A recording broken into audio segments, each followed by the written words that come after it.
একটি এমব্রয়ডারি দোকানে কাজ করে, যেখানে বোরকা এমব্রয়ডারি করে।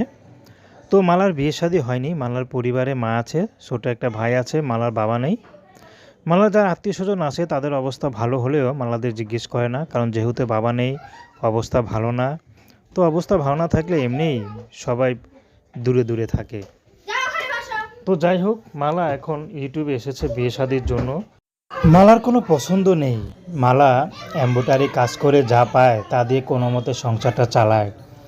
তার মধ্যে তার একটা ভাই আছে, ভাই মাদ্রাসায় পড়ে, মাদ্রাসার খরচও মালাকেই দিতে হয়। তার মা আগে বাসা বাড়িতে কাজ করতো, কিন্তু বর্তমানে আর কাজ করতে পারে না। তো মালার খুব প্রেশার হয়ে যায়, কিন্তু কি করবে, সংসার তো চালাতে হবে। তার মধ্যে মালারও বিয়ের বয়স হয়ে গেছে, বিয়ে শাদী করতে হবে, অভাবে সংসার। তো এখন মালা চাচ্ছে যদি তার দুঃখ কষ্ট বুঝে কেউ যদি কোনো মানুষ পাশে দাঁড়ায়, সেই মানুষটি যেমন